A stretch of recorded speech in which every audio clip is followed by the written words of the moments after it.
As a parent, we want our children to have a stable financial life when they become adults. We want to provide that for them when they're kids, but we also want them to be financially stable adults, maybe even well off. We want our children to have a good financial life. But what do you do to help make sure that that's what they have, or increase their likelihood that they're going to have a stable financial life? And how does that responsibility fall upon me? Again, us as parents, the goal is to give our kids everything we can give them to help them launch into adulthood with as much success as possible, particularly in following Christ, but in all areas of life, including finances. And Proverbs says, in Proverbs 1, verse 2 through 9, says, to know wisdom and injustice, to understand words of insight, to receive instruction in wise dealing, and righteousness, justice, and equity, to give prudence to the simple, knowledge and discretion to the youth. Let the wise hear and increase in learning, and the one who understands obtain guidance. To understand a proverb and a saying, the words of the wise and their riddles. The fear of the Lord is the beginning of wisdom, or the beginning of knowledge. Fools despise wisdom and instruction. Hear, my son, your father's instruction, and forsake not your mother's teaching, for they are a graceful garland, and for your head, and pendants for your neck.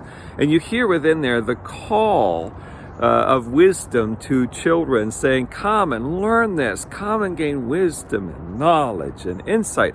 And we see wisdom calling us to hear the wisdom and knowledge that your parents give you, implying that this is a role that parents have, to give wisdom and knowledge and insight to their children, which would involve all things, especially since the context here is Proverbs.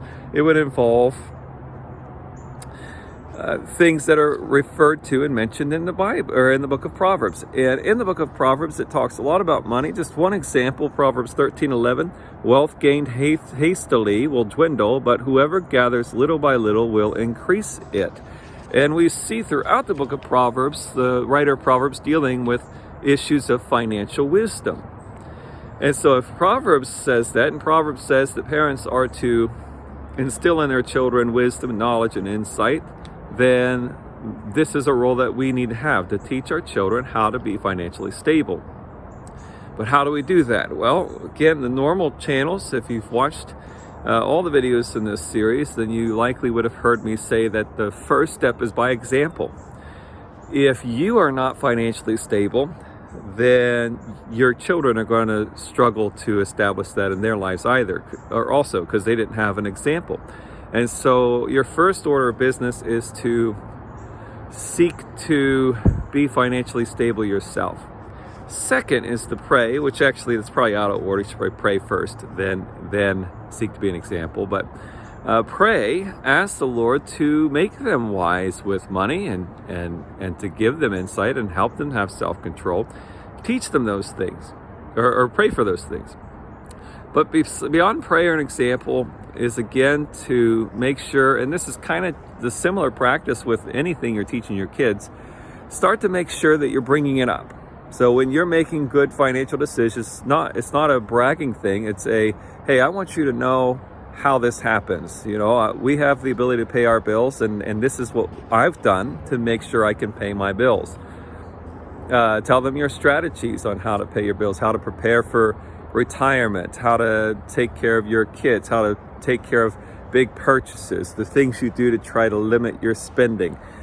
Tell them the things that you're doing so that they can not only, because sometimes you could be doing it and they're never really noticing the whys and the hows, and maybe not even noticing the actions in general. So start to point them out to them.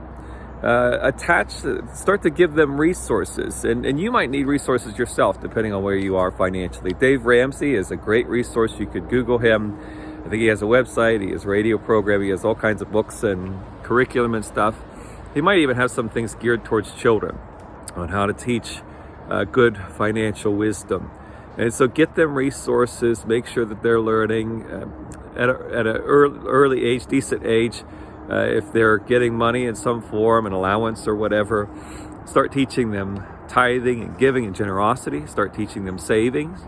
Start teaching them how to budget, how to manage their money. And I won't get into a lot of principles, but just learn as much financial wisdom as you can so that you understand it, and then pray that your kids get it. Live it out as an example, demonstrate it to them, point it out to them, have conversations, ask them about their spending habits and such. And so like if they want to buy certain things on these online video games, then ask them, if you spend that, will you have money to do this other thing? So ask them about those things, and you will find yourself teaching them you're giving them a good foundation to get off the right foot on financial stability. So let's keep teaching our kids, pastor our kids to be good followers of Jesus. I hope this video is helpful to you in the series. If it is, then please give it a like, give me a comment, or share it with somebody else. I would appreciate making the video visible.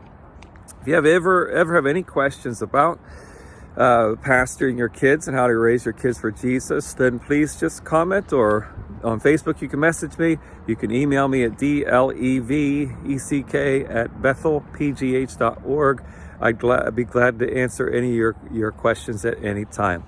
If you're on YouTube, please hit the subscribe button and click the notification button so that you receive notifications when videos are uploaded. Same on Facebook, just follow the page and you'll be updated whenever videos are uploaded. I hope that we'll continue to raise our children to follow Jesus and have a healthy life. God bless you.